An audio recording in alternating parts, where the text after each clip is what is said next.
Saudara Anda menyaksikan Kompas Bisnis bersama saya Putri Oktaviani. Kurs rupiah terhadap dolar Amerika Serikat terus bergerak melemah dalam 5 hari perdagangan terakhir. Ini adalah kurs JISDOR atau rupiah nilai tengah beli dan jual di Bank Indonesia. Kemarin tutup di 16.752 per dolar, melemah drastis dari sehari sebelumnya yang masih 16.600-an. Kami beri catatan saudara, membaca rupiah ini berbeda dengan membaca grafik pada umumnya. Rupiah semakin ke atas grafiknya artinya semakin melemah terhadap dolar Amerika Serikat. Bank Indonesia langsung merespon pelemahan rupiah yang makin berlarut dalam sepekan terakhir. Pagi ini saudara, Jumat 26 September, Gubernur Bank Indonesia Peri Warjio langsung memberikan pernyataan. Pernyataan pertama, Bank Indonesia menggunakan seluruh instrumen yang ada secara bold, baik di pasar domestik melalui instrumen spot di NDF dan pembelian SBN di pasar sekunder maupun di pasar luar negeri di Asia, Eropa, dan Amerika secara terus-menerus melalui intervensi NDF. Pernyataan Gubernur BI Peri Warjio kedua adalah Bank Indonesia yakin bahwa seluruh upaya yang dilakukan dapat menstabilkan nilai tukar rupiah sesuai nilai fundamentalnya. Bank Indonesia juga mengajak seluruh pelaku pasar untuk turut bersama-sama menjaga iklim pasar keuangan yang kondusif sehingga stabilitas nilai tukar rupiah dapat tercapai dengan baik.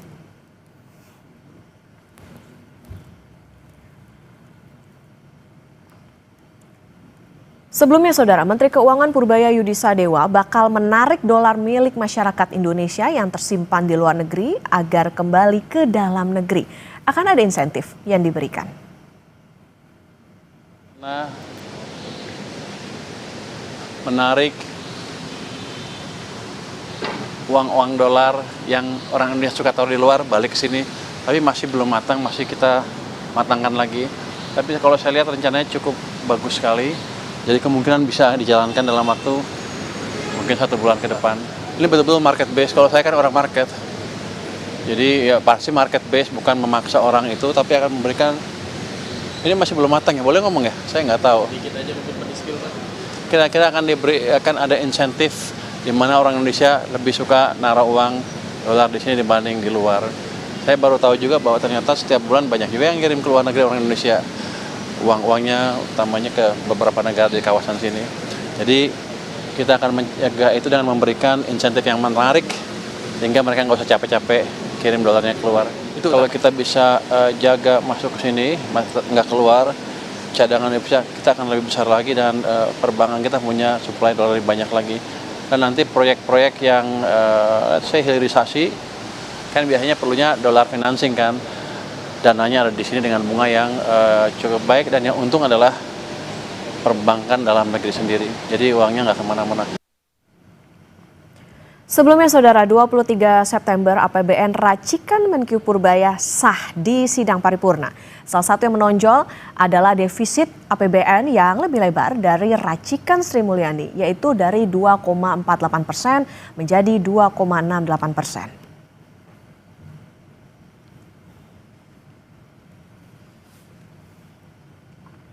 Kompas TV memperbarui data rupiah offshore atau pasar luar negeri saudara sampai pukul 7.47 waktu Indonesia Barat. Rupiah offshore di Bloomberg tembus 16.828.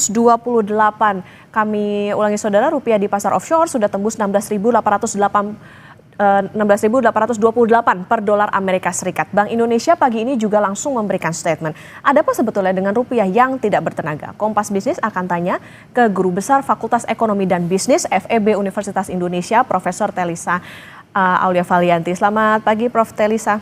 Selamat pagi Mbak Okta dan pemirsa Kompas TV.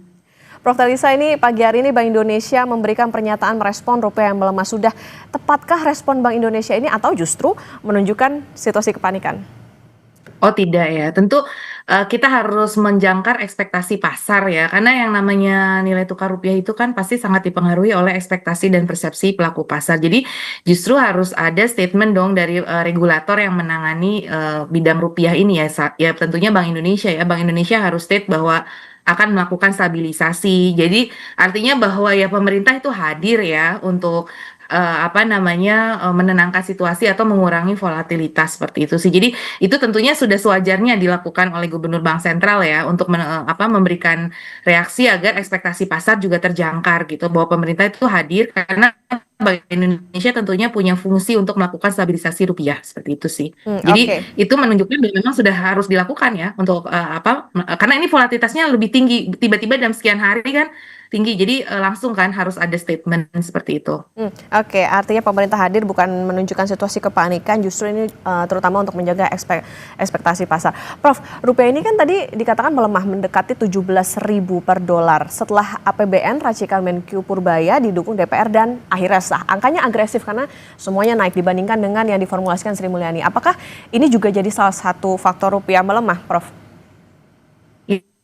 Tentu bukan satu-satunya ya. Kalau dikatakan salah satu, ya kemungkinan ada. Karena kan memang profil postur fiskal kita tuh kan defisitnya meningkat, ya kan. Nah ini yang biasanya kan memang teorinya seperti itu. Kalau misalkan suatu negara itu defisitnya meningkat, ya ada ekspektasi Pak, sustainability fiskalnya akan berkurang sehingga itu mengurangi sovereign ratingnya dari indikator yang terkait dengan sovereign ratingnya ada sedikit pengurangan. Nah itu buat investor ya menjadi sensitif dan itu bisa menimbulkan capital outflow. Kalau terjadi capital kan rupiah akan melemah. Seperti itu. Jadi kalau defisit fiskal suatu negara itu meningkat, memang itu indikator juga buat investor ya, terutama untuk pemegang obligasi. Karena nanti bagaimana sustainability dari obligasinya itu akan ditentukan oleh profil defisit. Meskipun benar kita masih aman di bawah 3%, tapi kan ada kenaikan di sini. Oleh karena itu investor menunggu nih wait and see lah. Nah, mereka biasanya saat wait and see juga itu tadi melakukan capital outflow, ditambah bunga kita turun kan. Jadi ini bersamaan banget. Jadi memang bukan satu-satunya faktor, tapi satu defisit fiskal. Terus kedua, kalau kita lihat emang ada capital outflow di obligasi nih. Kemarin 41T ya secara akumulatif gitu. Untuk equity sudah 11T. Nah, itu kan ada capital outflow. Nah, tekanan kepada rupiah tentunya semakin tinggi gitu. Jadi ada kombinasi antara faktor eksternal dengan faktor internal. Nah, di internal tuh ya tadi kebijakan-kebijakan yang belakangan investor masih meragukan gitu. Meskipun banyak yang bagus juga kan awal-awal sentimennya positif, tapi setelah postur 2026 yang akan lebih jangka menengah itu di jangka menengahnya melihat misalkan teks kita tidak terlalu naik gitu ya. Nah, akan dibiayai oleh apa? Gap antara penerimaan pengeluaran yang membengkak, penerimaannya tidak terlalu naik. Nah, itu ada gap. Nah, gap itu dibiayai oleh apa? Tapi oleh utang lagi. Nah, itu yang dibaca oleh investor sehingga investor melihat ada sedikit indikator fiskal kita yang menurun. Nah, oleh karena itu mereka yang melakukan capital outflow ditambah bunga kita turun. Ditambah yang ketiga ada penambahan jumlah uang beredar. Jadi kalau kita lihat growth M2 kita tuh naik ke 8,3% di Agustus. Ditambah dengan kebijakan penempatan ya otomatis kan uang beredar kita bertambah. Nah, itu akan juga melemahkan rupiah. Secara teori itu sudah sesuai dengan teori-teori bahwa memang ya rupiah akan diprediksi melemah karena faktor-faktor tadi seperti itu. Oke, ini nampaknya investor juga masih melihat bagaimana nantinya berjalan kebijakan-kebijakan baru yang dikeluarkan oleh Menkyu Purbaya. Nah, Prof tadi soal defisit yang dilebarkan, artinya begini, defisit ini kan defisit APBN ditargetkan naik, jadi dari 2,48 ke 2,68. Defisit ini juga kalau kita ingat ini nggak sejalan kayaknya dengan keinginan Presiden Prabowo yaitu 0% dalam 2 tahun. Apakah ini kayaknya nih market lagi bingung kemana sebenarnya arah APBN kita? Apakah market juga alergi terhadap pelebaran defisit ini?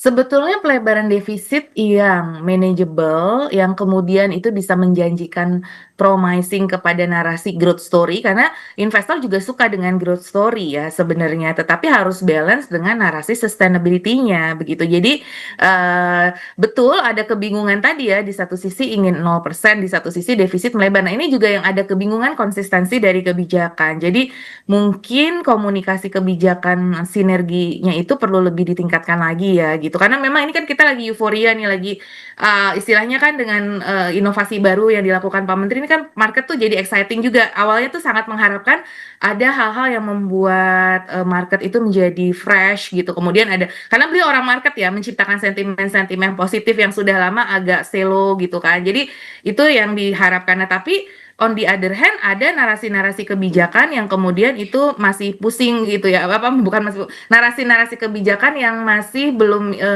tadi matching, maaf maksud saya belum matching. Belum matchingnya itu adalah itu tadi antara pengen 0% tapi kemudian defisit melebar. Nah, sebetulnya defisit yang melebar selama kita masih bisa manageable, tidak mempengaruhi ke sustainability fiskal. Nah, yang dikhawatirkan itu kan bunga utang kita sudah 800 T nih, nanti 2026 jatuh temponya. Nah, itu financingnya dari mana gitu loh. Terus kalau pajak tidak ditingkatkan. Nah, sedangkan kemarin ada juga narasi tidak melalui tax amnesty, tidak akan ada tax amnesty. Jadi mungkin ada kebingungan dari investor di mana mendanainya gitu. Di satu sisi pengeluaran meningkat, terus tapi tidak melakukan tax amnesty. Jadi kita apa kebijakan pajaknya apa? Jadi belum seimbang, jadi belum matching dengan di sisi penerimaannya seperti itu. Jadi bagaimana sustainability fiskal ke depan itu yang masih dipertanyakan oleh investor sekali lagi karena kalau namanya investor tuh selalu melihat probability of default ya. Probability of default itu ya ditentukan oleh sustainability fiskal salah satunya dengan narasi kita longgar di sisi kebijakan moneter. Nah, seberapa kita bisa menjaga disiplin kebijakan moneter itu juga menjadi concern gitu loh. Dengan sekarang banyaknya kebijakan yang cenderung quote unquote fiskal dominate moneter itu ya jadi menimbulkan kekhawatiran buat para investor sehingga narasi kebijakannya ini yang mungkin perlu diperbaiki karena begitu banyak ya ini sekarang kita banyak sekali istilah-istilah terus masyarakat juga jadi teredukasi sih ini ada istilah-istilah burden sharing, ada istilah moneter, ada istilah penempatan dana dan seterusnya. Jadi ini juga ya euforia positif tapi on the other hand memang harus di-manage juga dari sisi itu tadi konsistensi kebijakannya itu dan mungkin perlu ini ya perlu mengendap dulu gitu karena ini kan langsung kayak bet gitu loh ya kayak apa ya kayak serangan fajar gitu jadi banyak sekali mungkin karena antusiasme itu positif di satu hal tapi mungkin perlu ada pengendapan dulu jadi artinya bahwa kita berharap pemerintah nih lebih koordinatif lagi lebih grand design-nya jadi nggak semata-mata short term jangka menengahnya juga harus dipikirkan karena short term itu ya bisa positif dalam jangka pendek tapi nggak bertahan lama nanti kemudian orang kembali lagi ke struktural fundamentalnya ternyata nanti khawatir lagi dengan struktural fundamentalnya seperti itu Istilahnya isi kami zigo ya, Prof. Makanya tadi harus Iya. ada komunikasi yang sinergis antara Presiden dan juga Menteri Keuangan. Soal tadi harus ingat juga nih kita punya bunga utang yang nunggu gede, hampir 800 triliun. Oke, Prof. Yang menarik kan nggak cuma APBN, Menko Purbaya juga bilang ini bakalan menarik dolar warga Indonesia yang ada di luar negeri dengan kasih insentif. Keinginan Menko Purbaya ini bagus atau enggak dalam konteks rupiah? Oh iya bagus tentunya ya itu memang sebetulnya bagaimana meningkatkan devisa di Indonesia itu memang sudah jadi PR kita yang memang sedang dijalankan dengan kebijakan DHE. Sebetulnya kan sudah ada pemerintah sudah nyiapkan revisi dari PPDHE di awal di 2023 itu kan sudah direvisi di awal kepemimpinan Pak Prabowo kan memang sudah ada DHE-nya jadi 6 bulan, kemudian tadinya 30% jadi 100% kayak gitu kan. Jadi untuk bidang sumber daya alam itu sudah ada itu upaya-upaya untuk menarik devisa. Kemudian dari sisi Bank Indonesia sudah menyiapkan instrumen-instrumen falas begitu kan. Memang itu sudah kita ini kan cuma sekarang dimunculkan lagi narasi itu untuk devisa karena ya itu tadi mungkin ya mumpung Menteri Keuangannya baru gitu kan ada program-program baru di reminding kembali sebetulnya. Jadi apa nih inovasinya kalau dari Kementerian Keuangan baru ini untuk inovasi untuk menarik devisa lebih lagi gitu loh. Sudah tapi kemudian lebih lagi. Nah, beliau sendiri menyampaikan saya akan menggunakan instrumen pasar pro market gitu loh karena beliau orang market kan backgroundnya jadi setuju bahwa butuh insentif kan jadi jangan dipaksa kan DHE itu seperti gini devisa ekspor itu kan oke, Anda taruh uang dolar di kita kita parkir di kita tapi kita memberikan insentif gitu kan nah tapi harus melalui market base gitu nah kemarin kan yang diluncurkan suku bunga falas untuk BUMN, simpanan falas BUMN itu naik dari 2 sampai 4. Nah, apakah itu pro market pertanyaannya? Karena itu khusus BUMN saja gitu loh. Dan itu harus dipertimbangkan dulu. Jadi kalau menurut saya sih harusnya butuh pengkajian dulu gitu. Beliau tentu sangat prominent di bidangnya tapi tetap perlu kajian dulu supaya ini benar-benar pro market. Karena ini kalau beneran pro market kan market harusnya nggak react negatif gitu loh. Nah, karena ini khusus untuk BUMN. Nah, bagaimana dengan bank swasta dan lain sebagainya? Jadi itu menurut saya tidak terlalu pro market juga gitu loh. Jadi definisi pro marketnya dalam implementasi kebijakannya harus betul-betul dirumuskan dulu. Jadi jangan langsung, maksudnya apa ya? Memang butuh cepat, tapi kan antara kecepatan dengan ketepatan itu juga harus kita Nah, jaga begitu Prof, kan. yang tarik dolar itu kan targetnya implementasinya dalam 1 bulan, ini terlalu jedar-jedor nggak nih kira-kira? Iya, bisa dikatakan demikian. Makanya perlu pendalaman karena biasa kalau launching suatu kebijakan, pengalaman kami di kebijakan itu tentunya eh, biasanya ya butuh pengkajian dulu nih. Kita mau meluncurkan kayak waktu kebijakan DHE ya, sepengetahuan kami, waktu kebijakan DHE itu ada kajian akademiknya dulu gitu. Oh, ini kita mau kebijakan DHE ini seperti apa? Kita bicara dengan para pelaku untuk dapat masukan-masukan, bicara dengan akademisi, bicara dengan expert-expert dari dalam dan luar negeri. Kebijakan ini gimana? Kita FGD dulu. Biasanya seperti itu sih. Nah, saya nggak tahu kalau di yang sekarang kan mungkin butuh kecepatan. Tapi tadi sekali lagi kecepatan versus ketepatan itu ya harus diperhatikan ya. Sehingga reaksi pasar kan jadi seperti ini. Jadi ya mungkin perlu jadi masukan lah. Jadi kami juga pikir tentu dari sisi pemerintah kan terbuka terhadap masukan-masukan ya. Jadi masukannya ya harus dikaji lebih dalam lagi apakah kebijakan dari langsung 2 ke 4 itu adalah betul-betul pro market gitu. Kita betul mencari kebijakan pro market seperti wali amanah ya. Misalkan kita orang-orang eksportir itu kenapa naruh uangnya atau orang-orang Indonesia pengusaha kita masih banyak naruh dolar di luar negeri? Karena kan di luar negeri itu hub ya. Mereka fasilitas yang diberikan sudah sangat super banget memenuhi kebutuhan-kebutuhan dari para eksportir dan importir seperti LC dan sebagainya tied dengan LC. Nah, itu bagaimana network dengan negara lain. Terus kemudian juga keamanan hukum itu juga selalu menjadi pegangan karena orang mau naruh dolar di negara yang bisa dipercaya dari sisi keamanan dan kepastian hukumnya. Itu juga harus kita perbaiki. Itu wali amanatnya terpercaya atau tidak, trustinya. Nah, kita siapkan trustee yang memang Indonesia itu bisa dipercaya. Berbagai World Management Office ya, World Management Office kemarin ada edukasi-edukasi juga tentang World Management Office itu memang banyak di luar gitu. Nah, kita harusnya mampu. Dulu kan Pak Luhut juga sempat menyampaikan pengen bikin Family Office, World Management Office di Indonesia supaya orang parkir duit di sini. Nah, itu kan kita siapkan gitu loh. Jadi nggak bisa kayak langsung apa ya tadi jedar-jedor itu tadi gitu loh. Butuh apa planning. Perlu Kita udah kajian. bikin dulu nih settlementnya. BI kan waktu itu sudah bikin tuh settlement clearing Ya. waktu era Pak Jokowi itu ada launching. Nah, itu kan juga bagus settlement clearingnya gitu. Untuk itu sudah bagus, sudah ada. Jadi itu memfasilitasi agar ada kemudahan-kemudahan transaksi dari dolar ini kita siapkan infrastrukturnya.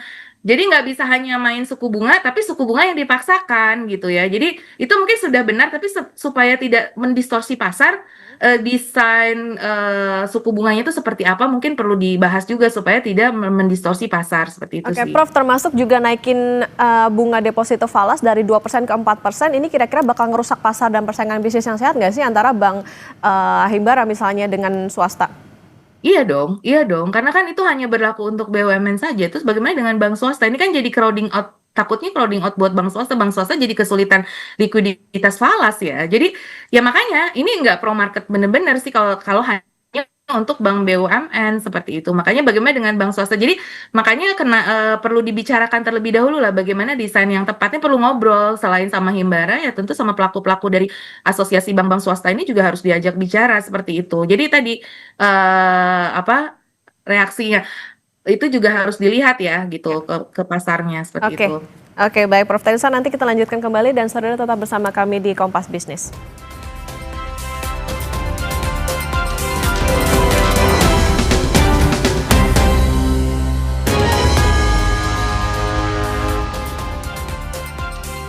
Kembali di Kompas Bisnis, saudara, dan kita akan melanjutkan perbincangan dengan Prof Teresa, Guru Besar Fakultas Ekonomi dan Bisnis Universitas Indonesia. Prof, kita lanjutkan kembali. Tadi sebelum dialog ini ada materi pengantar soal pernyataan Bank Indonesia yang menggunakan seluruh instrumen yang ada secara bold, baik di pasar domestik, di pasar sekunder, juga di pasar luar negeri. BI ini seolah all out atau habis-habisan guyur semua kanal. Segenting itukah kondisi Indonesia, Prof, di mata eksternal dan juga domestik?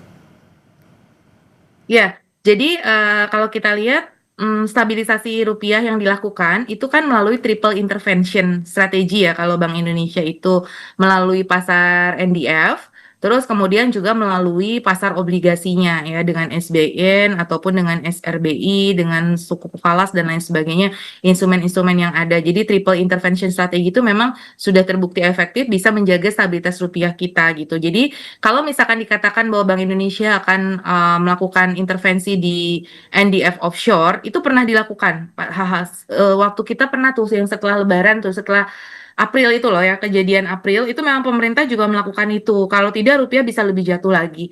Jadi memang itu common untuk dilakukan sih untuk apa intervensi di pasar NDF itu. Namun memang itu membutuhkan devisa yang besar ya. Sedangkan memang devisa kita belakangan agak tergerus. Kalau kita lihat tren data devisa kita itu trennya menurun terus ya, walaupun masih pada posisi yang aman ya, di atas 3 bulan impor dan pembayaran utang luar negeri menurut standar IMF. Nah, kita di atas itu tetap, cuma memang agak terus turun gitu loh. Nah, itu kan sejalan dengan menipisnya surplus perdagangan kita, kemungkinan karena harga komoditas yang memang turun gitu kan. Terus kemudian juga ya ada tekanan-tekanan capital outflow dan adanya ketidakpastian geopolitik dan tarif, menguatnya di XY beberapa periode waktu ini juga telah melemahkan. Nah, ini kan juga uh, semua faktor-faktor itu. Terus juga jangan lupa seperti ini. Ini kebetulan banget kalau saya lihat September Oktober, saya cek data Sulni ya, statistik utang luar negeri, yaitu pembayaran utang luar negeri kita, itu memang di September Oktober yang jelang akhir tahun itu biasa mengalami peningkatan juga. Artinya kebutuhan dolar untuk pembayaran utang ya, yang utang luar negeri itu apa namanya meningkat gitu. Biasa di bulan-bulan September, Oktober. Nah, mungkin ada faktor itu juga sehingga demand terhadap dolar begitu tinggi. Nah, makanya tadi Ya, intervensi bank sentral itu tetap dibutuhkan, cuman memang tidak bisa terus-menerus dan dalam jumlah yang sangat oke. besar karena itu juga beresiko karena akan Oke. mengurangi devisa kita secara signifikan Iya, seperti itu. tentu Jadi intervensi dari Bank Indonesia dibutuhkan. Prof, hitungan Anda ada di level berapa rupiah saat ini, Prof, tanpa intervensi? Mengingat cadangan devisa kalau bulan lalu juga turunnya cukup drastis dibanding bulan-bulan sebelumnya ke 150 miliar dolar. maksudnya estimasi untuk rupiahnya Ya, atau devisanya? melihat bagaimana cadangan devisa yang saat ini juga ikut menurun, begitu. Kemudian ada di level berapa kira-kira rupiah saat ini, Prof? Melihat juga bagaimana kondisi pasar merespon berbagai tadi, misalnya respon Bank Indonesia maupun juga bagaimana kebijakan dari Menko Purbaya. Ya, jadi kan sebetulnya yang sudah ada di pasar sekarang kan 16,8 ya. Nah, biasanya ada intervensi untuk mengembalikan itu misalkan ke level 16,5 gitu ya. Jadi biasanya mengurangi volatilitasnya tuh untuk kembali ke posisi sebelumnya sebelum ada guncangan-guncangan itu. Nah, kan sebelum ada guncangan bahkan waktu kita lagi bagus-bagusnya kemarin agak lama ya di level 16.200, 16.100 tuh kita agak lama tuh. Saya juga cukup apa ya, cukup senang lah ya ngelihat artinya rupiah kita nggak terlalu drop banget nih di tengah guncangan geopolitik nih kita bisa bertahan di 1600. Namun ada guncangan-guncangan ini yang terus itu dalam beberapa hari biasanya memang itu namanya ada semacam exchange rate overshooting ya akan ada overshoot tapi nanti biasanya nanti akan ada normalisasi ya setelah overshoot itu teorinya kalau misalkan nanti ada rebalancing dalam kebijakan-kebijakan.